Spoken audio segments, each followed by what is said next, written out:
Yo guys, what is going on? JPS back with another video, and today we're going to be watching The Daily Show, John Oliver's Australia, and Gun Control's Aftermath. And this is a complete three-part series that was requested a lot in my last video, which did really well, and a lot of you were super open to discussing your thoughts and points of views in the comment section. Lots of different discussion, some arguments, which is expected. But yeah, I'm really impressed with the way everyone carried themselves in the comment section of that video, considering the topic, gun control in the United States. It's just, I was expecting a war zone, because that's what it is over here. I mean, it's a huge debate. People get really angry over that. So seeing you guys a little more chilled out over it it's pretty surreal. So anyways, this is something that was requested a lot in the comment section of that video, kind of piggybacking on that whole gun control theme. Again, I don't want this to be a gun channel, but I don't know. It seems like this is a cool path to go down just for a video or two, and then we'll resume the normal content not related to crazy political things. But gun control is not even that political anymore, it seems like. Anyways, hit the like button, guys, hit subscribe, and let's get right into this. Welcome back for more on the gun debate. We're bringing the first part of a three-part series with John Oliver. Yesterday, Americans watched in shock as even watered-down gun legislation died on the floor of the Senate. But that is exactly where it belongs, according to gun lobbyists like Philip Van Cleve of the Virginia Citizens Defense League. The Second Amendment, is sacrosanct. You hold up this sign whenever I make a suggestion that you think is infringing upon your Second Amendment rights, okay? Okay. Assault weapons ban. Boom, there it is. Increased background checks. Really? Yes. Just for background checks? We don't do background checks for the First Amendment. Okay, so let's just try this one. Okay. Nice and easy. Sure.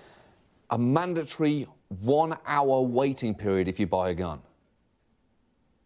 Why a mandatory? Are you kidding me? Unless I could see a reason. No. I can't think of anything that I support. Because at the end of the day, none of it works. Exactly. Gun control does not work. Yo, I didn't expect this video to be like this. This is awesome, though. What if, hypothetically speaking, what if gun control could work? Which obviously it can't, so we know that it won't, so that's not a problem. But what if it could, due to that time that it did? Okay, when was that? Australia. Yes, Australia.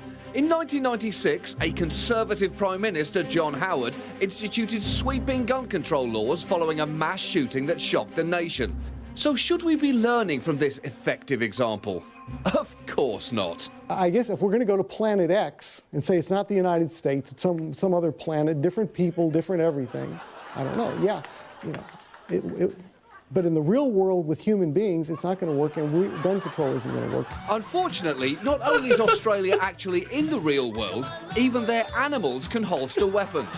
So who was right about gun control? There was only one way to find out. Confront the man responsible. Mr. Prime Minister, let's begin in the formal Australian way. G'day. How do you do? Obviously, gun control doesn't work. It can't work. It will never work. So how was your scheme a failure?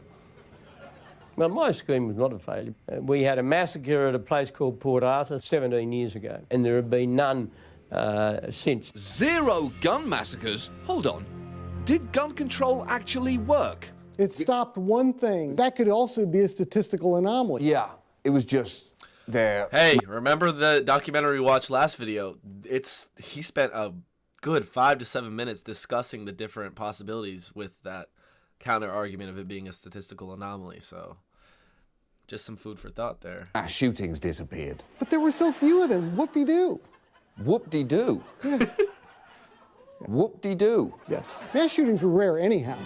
Exactly. They probably barely had a massacre before Not here. 1996. There were about 13 in the previous 18 years. In the 18 years before Port Arthur, there were 13 mass shootings. Yes. Almost one a year. Yes, I was unaware they had that many. Mass being what, more than 2 people at a time? More than 4. More than 4. Okay.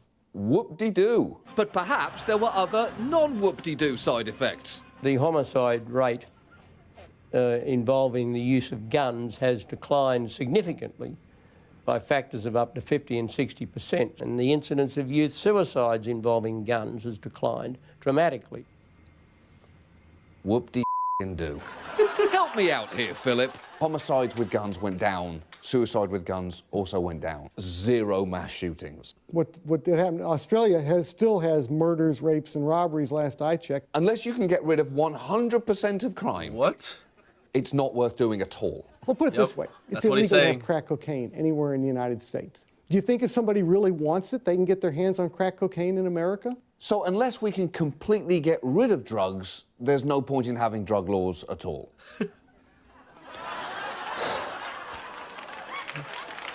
Let me think about that for a minute. Well, I guess effectively, it doesn't work. You can't argue with Philip. Even his logic is bulletproof. Well, let me put it to you this way. There are more drownings in backyards where they have pools. If they don't have a pool, there are no drownings in backyards, okay? So the U.S. has a very high number of guns. Therefore, there is going to be more chances for somebody to be killed with a gun. Right. Right. Right. What? That's my point. Philip might think that living in a society with dramatically this is reduced gun hilarious. violence is a whoop-de-doo, and people in Australia couldn't agree with him more. Whoop-de-doo! What we doing, mate? Whoop-de-doo, for whatever that means.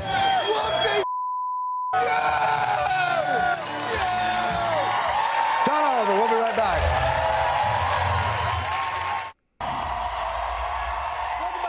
I guess this is part 2. As we were watching on the show, last week we learned that while our United States Senate was unable to pass even the most basic gun control measures, Australia has had a successful gun control scheme for almost 2 decades. John Oliver visited our cousins from across a couple of ponds to find out more in part 2 of our 3-part series. In 1996, following a massacre, Australia's Conservative government enforced a national buyback of semi-automatic weapons, while also heavily regulating the purchase and storage of other firearms. The result was dramatically reduced levels of gun violence. So why can't we do that here? To find out, I sat down with longtime aide to Harry Reid, Jim Manley. The NRA is still a very powerful force in this country. They have 4 million members who are very, very determined to get their way. And how can a nation of 300 million compete with that?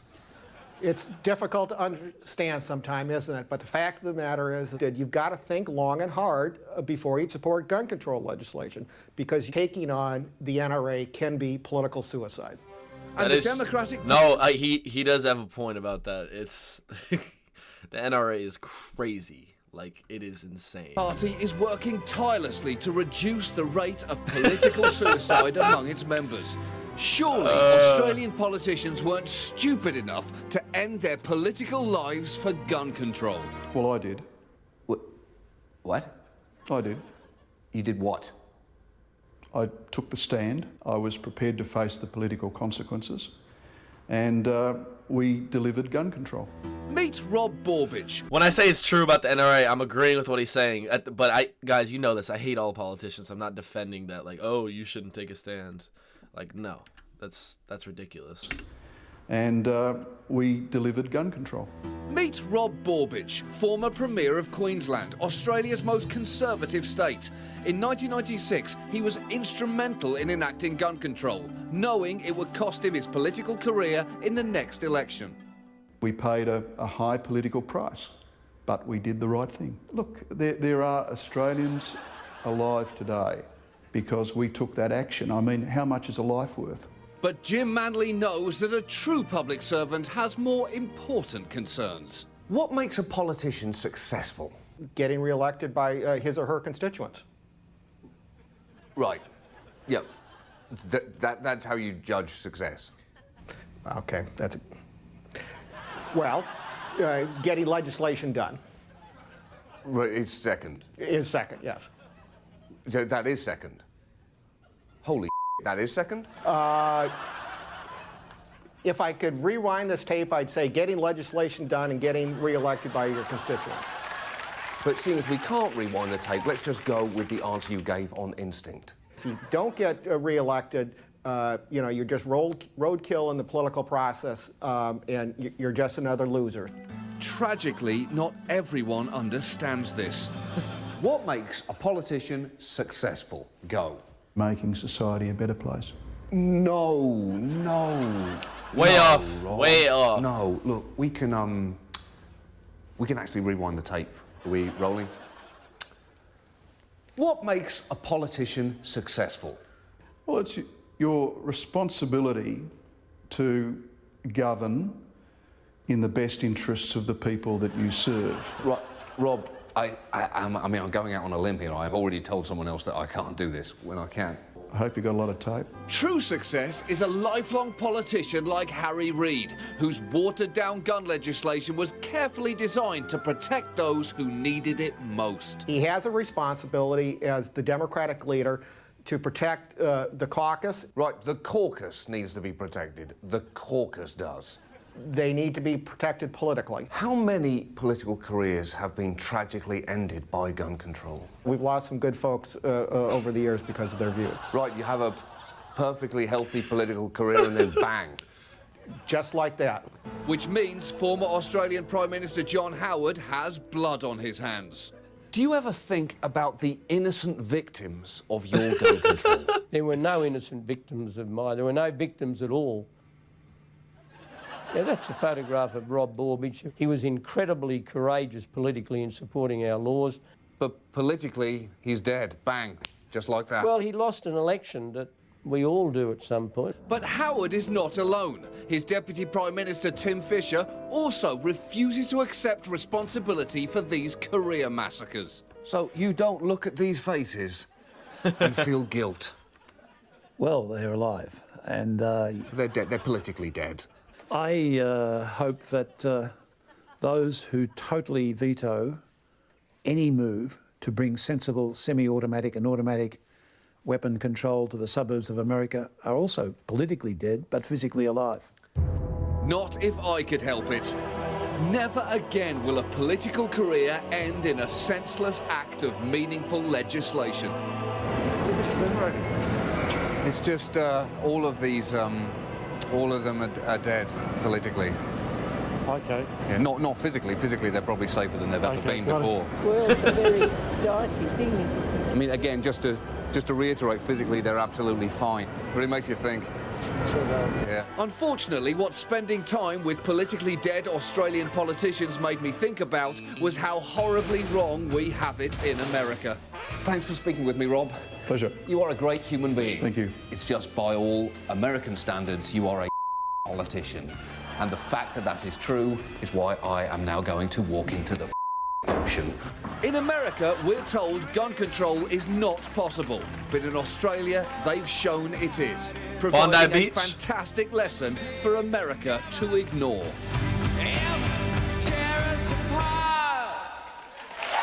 John Oliver, we'll be right back. Welcome back. We continue tonight our series from Australia. John Oliver learned that following a mass shooting in Australia, the country introduced gun control, and it worked. So how can America take this valuable lesson and ignore it? John Oliver finds out in this, our final installment. Previously, I went to Australia. It does. I get that this is satire and it's hilarious, but it does make you think. Like, when are we gonna do something? And I just don't know when that. If there is an answer to that at this point. I mean, this has been at the forefront of political debates in the United States for years. I remember writing a high school essay about gun control, an argumentative essay, and it was like, that's when it was super hot. It still is super hot after every mass shooting. Like I said, everyone's posting about it on their Instagram stories, like, oh, we need to bring about gun control. A week later, it's just, it's a side thought, because people just want to look good on social media and they don't actually care. But that's a completely different thing. But bro, we need some gun control, bro. Australia, where I learned that in 1996 their government enacted sweeping gun control laws. The result, reduced gun violence and zero mass shootings. So are there any lessons for America here? Virginia gun advocate Philip Van Cleve has a clear answer. We're not Australia. It's a very different culture. different people, different everything. Right, there's no similarity with Australia. Australia is a former British colony with a wild frontier that was tamed by brave men who also wiped out almost an entire indigenous population. And Yeah. we are No similarities, nope. not similar to that. Right? Right. Right, because unlike Australia, we Americans know when the guns are taken away, tyranny inevitably follows. The Founding Fathers knew that governments tend to grow beyond their means. In America, we're stepping in the direction of a police state. Is that really happening, Philip, or is that some kind of crazy paranoia? We have police, they're now wearing ninja suits, if you will. I mean, you don't even know they're police necessarily. They got the black masks on and everything. So it really isn't crazy paranoia. You're justifiably frightened about ninja police. Yeah, ninja police, yes. Yeah, ninja police. Yes, yeah. Sadly, without access to semi-automatic firearms, Australians wouldn't know a Let me explain to you guys what's so good about this video from an American perspective is this guy, I know it's satire, but it's hard to even reason with the idea that he's joking because there are so many people in the United States that think exactly like him, that would give those exact responses with that same face. It is scary. So that's what I'm kind of, that's the what's going through my head right now is like, wow, this is oh. Yeah. Sadly, without access to semi-automatic firearms, Australians wouldn't know a thing about real freedom. Bloody oath we're free. We just sit here doing whatever we want. Everybody's just hanging out and having a good time. People don't have the same concerns anymore about getting gunned down when they're at a tourist resort. Yeah, but was that worth it? Yes. Was it worth giving up your fundamental freedoms just to not get shot in a gun massacre? What are you talking about? Australians must now live in this well-regulated nightmare because of ex-politicians like Rob Borbidge, who smugly thinks that his country has something to teach us. I hope that they would have a look at what has happened here. Why would people want to live like this? Because they might want a safer society to live in. But it's pointless for us to study the Australian experience because their fear of gun control back then has no parallels with ours. I mean, what kind of things were you hearing when you suggested gun control? That government was becoming a dictatorship. All right, that's one. We're told that people would not have the right to defend their property and their families. Okay, that's definitely two. The democracy is at stake somehow if government decides there should be a background check. Yeah, all right. That three. We're about to be invaded by the Indonesians. That's completely different. No one in America is afraid of Indonesians. Are they afraid of Mexicans and Muslims coming? Maybe. Sure, he claims Australians were angry, but where Oh my is the God. proof? People's rights are being taken away from them. And I'm not going to give up any guns that they're going to take off me. Are you going to give yours up? Okay, there it is. But how do those angry rural conservatives feel now? My immediate reaction was that it was an overreaction. But as time went on, the regulations were quite manageable. So, hold on. You didn't want to give up your high-powered gun? No, but I felt as if I had a bit of a duty to the rest of our society. And if you think that sounds bat crazy, this effective gun control was enacted by conservative politicians against the will of their own base. There's no other way. There's no other way. But our politicians are different. They know that gun control doesn't work. Or even if it does, it takes a long time. And to be fair, John Howard and his Deputy Prime Minister Tim Fischer have had since 1996 to enact their sweeping reforms. It took less than 3.5 months. What? What? Port Arthur massacre was on the 28th of April 1996. Yep. In a 12-week period shortly following that, bulk of legislation was devised, drafted, debated and implemented. But it doesn't work. 0 massacres since 1996. Yeah, you keep saying that, but gun control doesn't work. So... My head was spinning. I had to clear it the traditional Aussie way. Beer. No, not that way. A walkabout. The Second Amendment is sacrosanct political suicide. Zero massacres since 1996. From my cold, dead hand. Ninja police. It's a bloomin' onion. So hungry. Bloomin' onion. What the?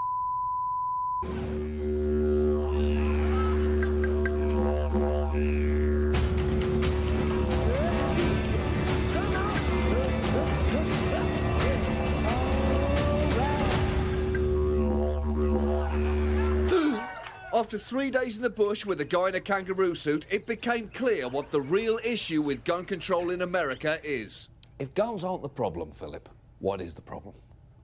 People. People are the problem. Yes. Do you know what? After spending this amount of time with you, Philip, I'm starting to believe that that's partially true. Good. Well, I'm glad you understand that people are the problem. That is becoming just painfully obvious. After investigating the issue on opposite sides of the earth, I discovered that if Americans really do want gun control, there is actually one thing they can do to get it. Move to Australia.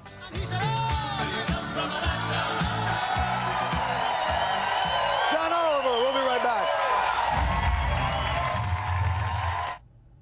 All right, guys, and that is it for that 3-part series. So, wow, very entertaining. John Oliver, I think that was my first time really watching John Oliver.